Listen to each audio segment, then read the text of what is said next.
Hello there, my name is Donna Williams and I'm doing a video today about toileting and autism. I have worked as an autism consultant since 1996, so I've worked with over 1,000 families of children with autism and I've worked in countries all around the world.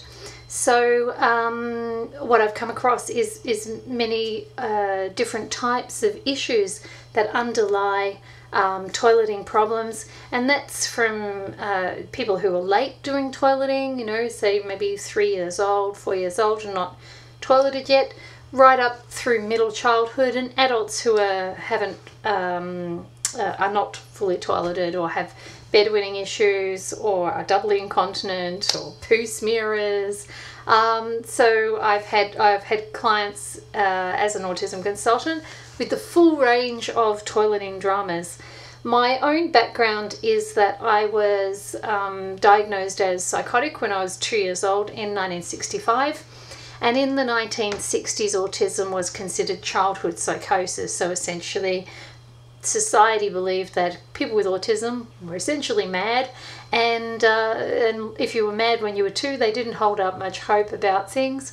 And so my own toileting history was that I was able to use the toilet by the age of 3.5, and by late childhood, like many people with autism, I developed toilet dramas. I developed a great phobia of the toilet, fear of people hearing me, of losing the sanctity of this being my space. I couldn't cope that it was a shared space. I couldn't cope that I was using something that other people also used, this feeling of that we were therefore entangled or involved, because I was a very autonomous, very solitary person and very protective of my boundaries. I found that the more that other people became fixated with whether or not I'd gone to the toilet, the worse these issues became. And so they manifested for me in a whole range of behavioural stuff. So I used the bath as the toilet, I used the basin as the toilet. I also used the towel rather than the toilet paper. Just anything that would appease my feeling of social claustrophobia at being forced to use the same toilet and the same toilet paper that other people in the household used. I needed to be my own person, my own little world, my own little island, and to have this comforting detachment from the world that everybody else was using. I found it even harder that whether or not I used the toilet or how I used the toilet was a topic of conversation.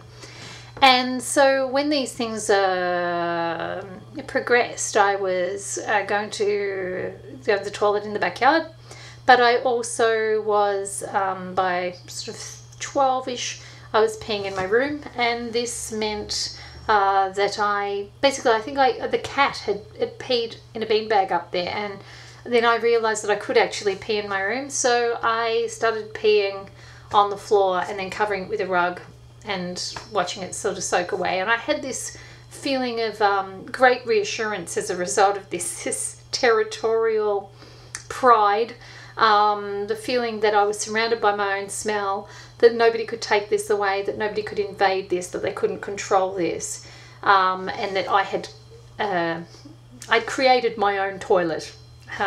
Of course, from the non-autistic perspective, this is obviously a nightmare, because you have a human being who is in puberty, who is peeing in their room and stinking up the floor, destroying all the carpet and potentially rotting the floorboards, not to mention really freaking people out and making the house really unpalatable to people.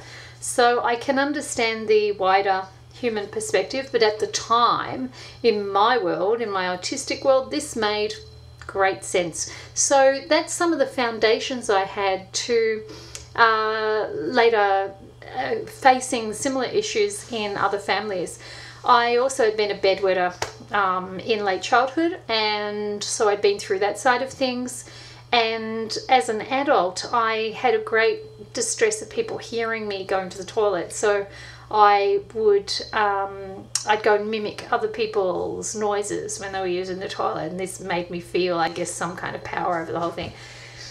Anyway, auties do strange things. That's the bottom line. So why does a person with autism have toilet dramas, and what can you do about it? So I guess the first thing is where every person with autism is a different fruit salad. And that means that the personality traits that interact with a person's autism and make them motivated towards doing certain things or not doing other things is going to be a different personality package for every person with autism. So the program that you design will have to be changed for each person. Another thing is the health issues. Some people with autism will have gut, immune and metabolic disorders, and this will have a big effect on things like do they have constipation? Do they have diarrhea? Do they have a lot of stomach discomfort? Have they felt quite out of control with their body? Have they been put through a whole load of laxatives and over control of their body? So they're going to have more control dramas about the few things that they actually can control, like toilet. Do they have issues like food-related problems? Because if they have, say, food allergies, etc., and they feel quite controlled about food and there's locks all over the cupboards, whilst that may be really important for those who are allergic to certain things and may be a really important part of getting their brain functioning well enough to be able to have a greater level of potential and inclusion in society, one of the fallouts of that is that those same people will go and control the few things that they can, such as what happens at the other end. And therefore you get, vomiting dramas, you get holding onto the toilet, holding on, not going dramas, essentially symptoms of people feeling madly out of control of their lives. So in that is the solution. How do you reinstate a feeling of having control over your life, in particular, a feeling of having control over your toileting? So that's one example of people who will have a toilet drama, and we'll work through that a bit. Another example is really highly emotionally sensitive people who are unnerved by other people talking about them, knowing too much about them, hearing them going to the toilet. And there's actually some conditions which are associated with fear of being heard going to the toilet. There's one associated with inability to go poo, and there's other ones associated with inability to go pee when other people can hear you. And people with this condition will they'll go into the backyard and go to the toilet, or they'll go down a laneway, or they'll make sure they go off to a secret space and then they'll be able to let go. People think, why don't, if I just pattern them into it, they will get a grip and they'll be able to go. Actually, their body freezes. They experience things like urinary retention. Their bladder just stops talking to them, so they actually can't go. Their bowel stops moving, which is gastroparesis, and where it's just, you freeze and it's not moving. So a lot of people with this also may have dyspraxia, and this is the relationship between the brain and the body. And I've met a whole range of people who have toileting dramas who simply never found how to push. So they'll do it with their face, they'll go or they'll do it with their voice, or so I've even known children who suck their stomach in and they think that that's how you push out. So I was really excited when I was in my 30s that as an autism consultant, I was consulting for a school of special needs kids in the UK. And there was an OT there who was teaching a child how to find the muscles to push. And I thought, wow, there are muscles to push? Because I'd been holding on and waiting until poo was about to fall out. I thought that's how people basically used the toilet. They waited until it was falling out and then they ran.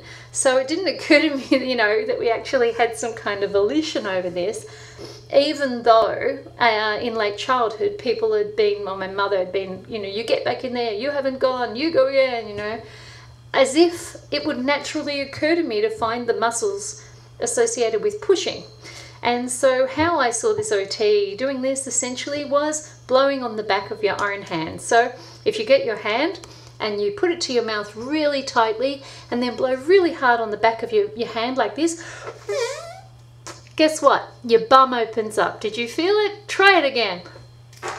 See? Exactly. So actually this is how you get your bowel moving, and I have taught this to parents and taught it to children, and got them to have fun with it, really, you know, just make games out of it,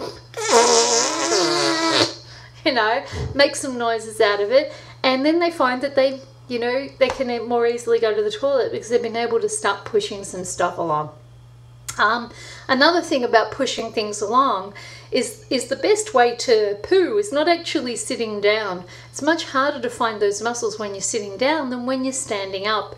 So there's actually been some children who've been able to get the bowel thing happening by standing up. And if you put a mirror on the door so that they can actually see themselves going, they may feel in company with their best friend, who they don't feel socially invaded by, unlike other people.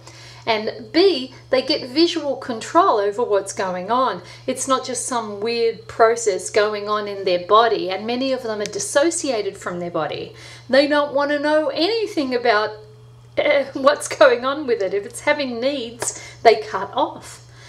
So how do you help people relax about their own bodily processes when they're busy dissociating, tuning out, cutting off from their own sensations? Well, one of the ways that you do that is you give them back the control over it. You make it feel less invasive. You know, put it into a song. Get their favorite characters, you know, or toys to use the toilet.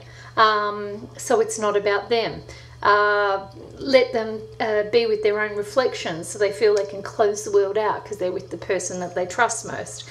There's a whole range of ways in which you can help promote those kind of things.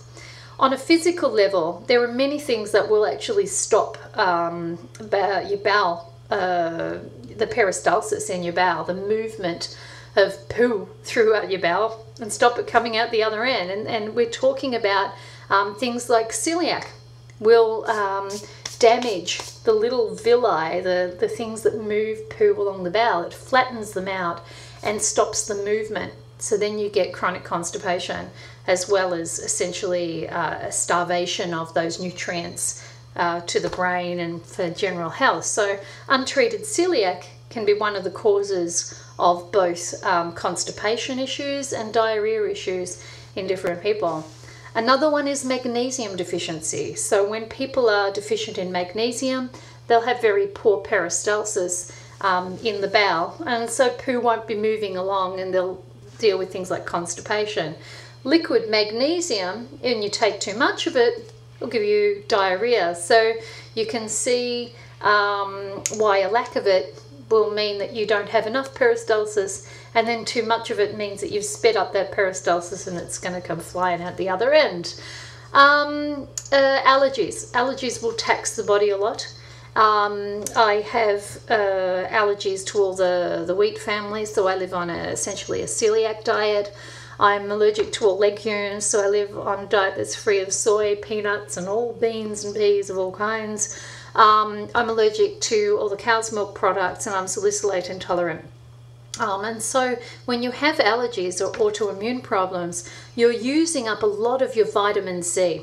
And your vitamin C is not only a natural antihistamine, but it's also really important for cell repair, and it's a very important poo softener.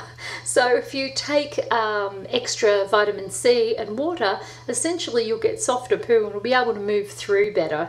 So there's a whole lot of things that you can do to help people befriend their body if they've had a hard time in the poo department. So another thing is, where is your toilet? And is there the option that the person with autism can have the sanctity of their own toilet? How are you going to make that feel safe within their identity?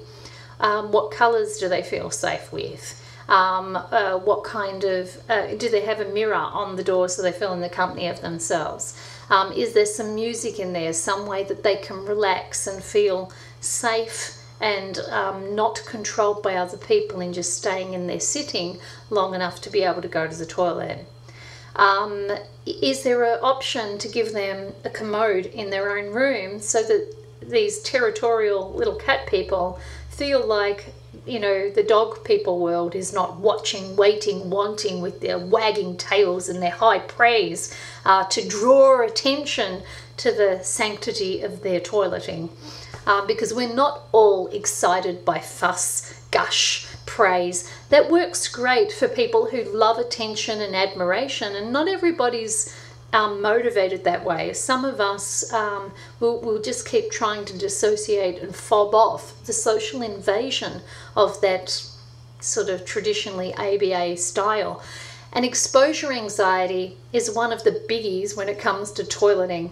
So the more that you get in someone's face and keep making them aware of toilet, toilet, toilet, toilet, toilet, whilst that may work for the people who love the praise and the attention and the, you know, hey five, you did it, or whatever, there are other people who that automatically will progressively build an involuntary self-protection response called exposure anxiety. And this will come out in avoidance, diversion, and retaliation responses. So if you increase exposure anxiety about going to the toilet, what will happen is the person will dissociate, tune out the sensations, i.e. avoidance, or they will keep diverting. I've just got to do this, I'll just do this, I'll just do this, I'll just do this. Anything as long as it's not the thing that you're trying to invade them through. And then finally, if you keep hassling them, chasing them, pursuing them, fixating on them, controlling them, and trying to get them to go to the toilet, what you ultimately will get with exposure anxiety is a retaliation response. And this is the, you know, they may want to go, they may desperately need to go, and they may even know they really need to go, but they will absolutely insist there's no way that they need to go. And then of course they'll have an accident, which they'll often dissociate, tune out as if it never even happened, you know, let it fall out their pants or whatever, and you will think, why? Well, with exposure anxiety, you basically got someone who's like a cat, and if you go at them as like you're a dog, obviously you create a more anxious cat. And an anxious cat will be in a state of panic, avoidance, diversion, retaliation responses, fight, freeze, flight type responses. So if you want to turn that around, you've got to get the cat to feel calm about this situation. How do you do that? Well, if you're going to force them and encourage them and be in their face, you're being a dog. That's not going to work. So you need to use an indirectly confrontational approach. I wrote a book called Exposure Anxiety, The Invisible Cage of Involuntary Self-Protection Responses. It has a lot of sections specifically on exposure anxiety and the whole issue of toileting. But some of the things that you do, for example, is number one, you focus on the object and issue, not on the person. So you stop using their name, you don't stand in front of their face, you go off to the side. You don't make them feel constantly aware of what's going on. You facilitate their ability to tune out what they're doing so that they're able to let the processes take care of themselves. Some of the ways you can do that, for example, you do the poo song, you do the wee song. So they're so caught up in the song, it doesn't feel so personal or about them. If you're standing off to the side and you've got a book and your head's in the book, you're essentially saying, I'm not really here, I'm not really noticing, I respect your world, this is your thing. If you focus on the, let's say you need to help them out with the toilet paper, you can do the hand over hand thing, but you do it off to the side. If you take over all of the toileting, if you take over all the toilet paper and everything, you will promote learned helplessness. And learned helplessness means you're facilitating them cutting off from their body and making it your job. So what you really want to do with exposure anxiety is keep the focus on the object and issue. Keep everything low key. No gush, fuss or fanfares. let the actions take care of themselves. Don't make people so obviously aware and in their face about what they did, because chances are next time they want to go, exposure anxiety will stop them even more. So don't sabotage yourself. And if you want to understand how exposure anxiety works, do go and have a look at that book. Now, learned helplessness. I see a lot of families who will keep older children in nappies. They will bring them in a pram. They're afraid to let the child walk because the child might run. And instead of employing the kinds of things that they can do, for example, elastic that's tied to a dog clip so the person can actually walk independently and get all of that brain gym that is so essential for neurological integration, they'll put them in the pram. Instead of giving them control over their own clothing, they'll be so afraid that these kids have dug their hand into their bum and gone on a poo smearing expedition that they'll zip them into wetsuits and they'll put them into all kinds of bracing. So now they can't even touch their own bodies. So they've lost all ownership of their own bodies. So whilst I understand the poo smearer situation, I equally can see that the more that you go control freak on someone, the more that they'll go control freak back. And if you take the ownership over their poo and say, thou shalt never touch thy butt, thou shalt never touch thy poo, guess what? You created a taboo. And what can their mind in the end fixate about? The only thing that means freedom to them in the end means go and grab your poo. And if you say, I'm completely freaked out, I can't stand it, this smell drives me crazy, there's poo all over the walls, chances are that the way that they will they'll reassure themselves with their own sense of territory, their belief that they are in control of their life, is to surround themselves with their smell and the very thing that will make you not want to stay in the room. And so I'd like to give you a little example of one of the clients that I had. He was somebody who was a poo smearer, and he was an adult, and he would put it into the radiators. And I wrote about this in the book Exposure Anxiety, The Invisible Cage. And the care workers would clean this every day, and he would still smear it down into the hole so that, he was obviously having a great enjoyment of the fact that he was making them do the hard work. But he was also enjoying that they really didn't want to stay in the room once he'd done this because it stunk. They were really put off, and this feeling of distance gave him a great feeling of freedom and the reassurance that they would not want to stay here and socially invade him. So he got a sense of control over his life this way. So they said, look, we're so freaked out by this, so sick of this, it makes him so unlikable, what can we do? And I said, well, next time he does it, don't go and, clean it up. Go in there with a bunch of workers, and you go in there first and you say, what flavour have you made for us today? Oh, come in everybody, have a smell of this one. And then invite in all the other workers, let them crowd into the room to experience the aroma of what is left for you.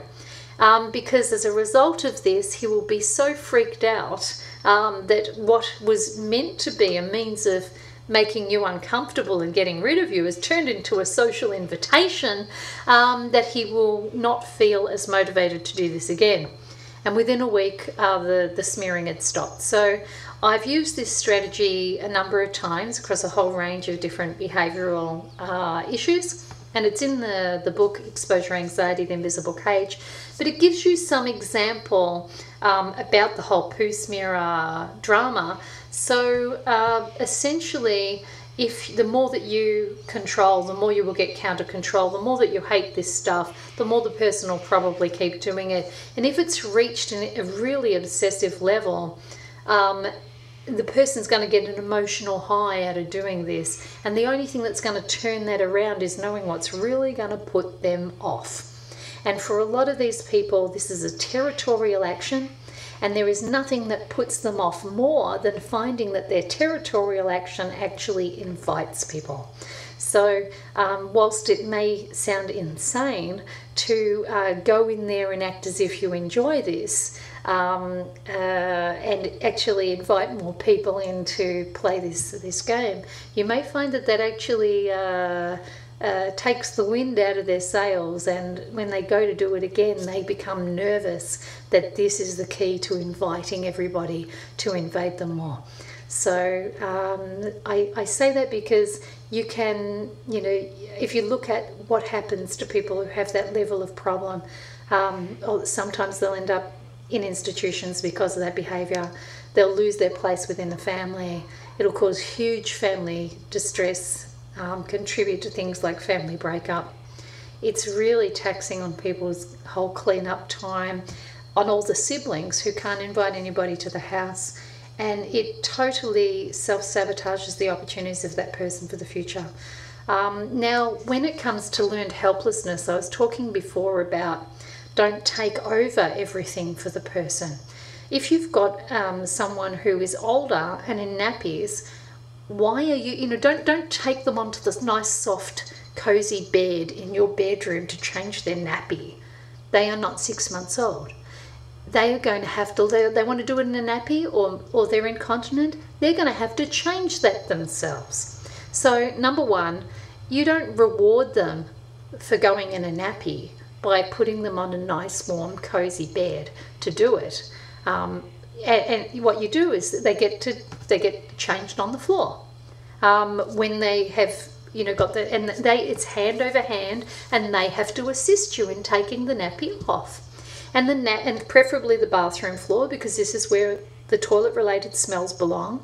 You have a basket that is for the nappies. They are the one that has to put their own nappy into it. Hand over hand, they have to be part of their own washing. Hand over hand, they have to be part of getting, of putting the new nappy on, or the incontinence pants, which is a much better idea than nappies. I also don't believe in the nice cozy disposables that leave people feeling warm and cozy and dry.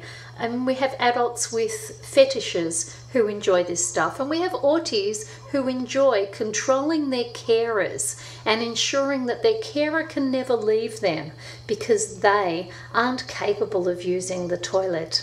And whilst you may think that I'm not understanding things, I would like to tell a story about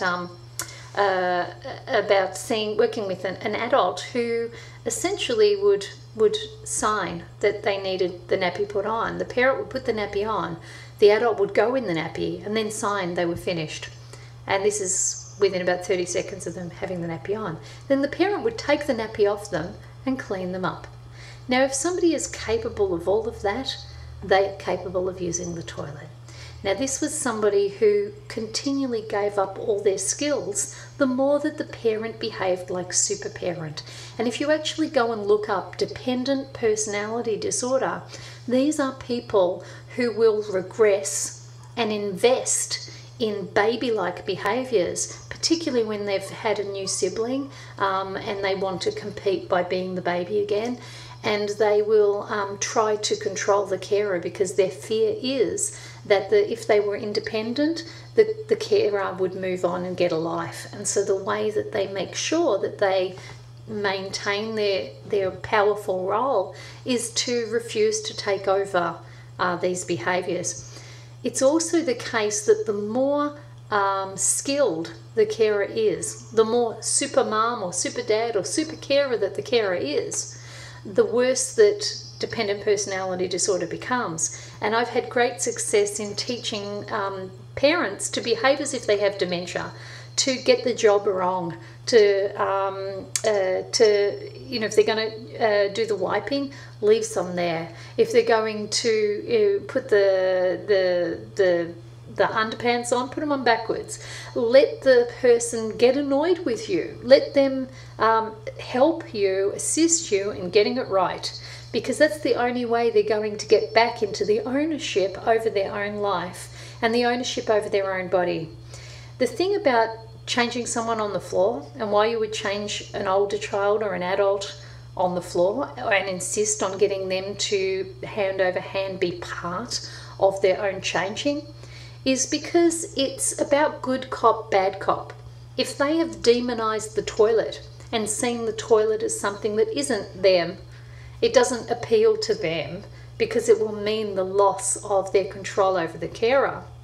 Then how are they going to choose bad cop when you've made everything else look so nice? The nappy is so dry and cozy, and they get changed in mama's nice, familiar smelling bedroom with the really nice bedspread that they've been changed on since they were little ookie wookie schnookies. Well, guess what? They're now 20 years old, 25 years old. This doesn't make sense. So something has gone wrong along the way in weaning the person who is constantly reinforcing their own identity as the baby identity. I have seen adults who were not toileted where this has become turned around once the parent has broken that codependency, changed the learned helplessness, and stopped pandering to dependent personality disorder because they have stopped confusing it with the autism, and they've stopped calling it low functioning autism, and slowly these people have progressively taken over those skills for themselves. So you have to be clever, you have to be ready to be quick-witted and stop pandering. You have to be ready to address your own codependency, and you have to be ready to address the lack of boundaries that you had put in place, the lack of guts in following through, the cleverness that you should have had in being able to maneuver this situation instead of becoming a victim of it. So have a look at the Jumble Jigsaw. There is a chapter in there called Joined at the Hip, and it's about how to break those cycles of learned helplessness. And this can help if that's one of the sources of the of a person not having developed their own toileting skills. If you have someone who can't stand being heard or smelled going to the toilet, think about a commode. Can they have one in their own room that they have control over, so that they feel there's some kind of sanctity? In the old days, we had toilets that were right down in the backyard, the back garden, and these allowed people who had those kind of fears to go off into that space and know that it was separated from the house. People couldn't hear you, people couldn't smell you. So think about if the person is going in their pants and may have this kind of anxiety about being heard or smelled. And some people are ultra private. Some people have this immense sanctity of their own privacy and autonomy, enough that they will hold on and hold on and hold on until it falls out. And imagine the dilemma that they're in. So you can help them out by working out a way to have the toilet down in the back corner of the garden. It may only be a bush toilet, a no flush toilet. There are basically holes dug in the ground, Aussie style, with a little shed over the top of it, and a toilet with a toilet seat, and basically they're going in a hole in the ground. Not them, but the excrement's going in a hole in the ground. So toileting is a huge topic. Another one that is really important is modelling. So modelling is really important for knowing where the muscles are coming from, and I don't mean everybody get naked with everybody and demonstrate it all, but often the person that an Autie will tune in most to is a favourite TV character, a favourite computer game character, something from a film. And by utilizing this and getting this toy to demonstrate the toileting, and you don't get in their face and say, come on, watch this, let me show you how it's done. You know, if you really want someone to be interested, what my father would do is he would say, don't you look at this is not for you, this is mine. And he'd get really low and small and possessive about it. And this, as a cat person, really compelled me to want to get closer and to tune in more. And so using an indirectly confrontational approach as you're doing this modelling may actually get some people to tune in far more to the whole toileting process than if you chase them around getting in their face. There are toileting videos. Some of them you can choose ones that are more likely to appeal to certain types of personalities and interests. And you don't have to sit the person down and force them to watch it. just leave it running and walk out the room. If you leave it running 20 times and walk out the room, chances are they're going to get used to the patterning of this.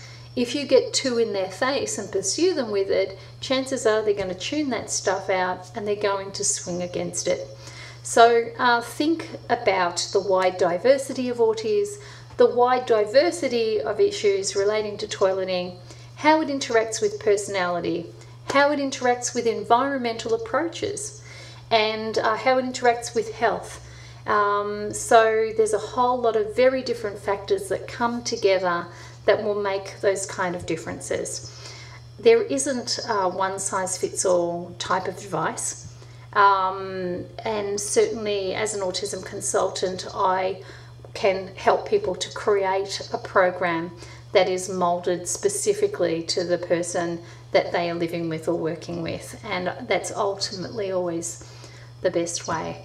I hope that's been useful. I'm Donna Williams, and you can find my website at donnawilliams.net. Bye.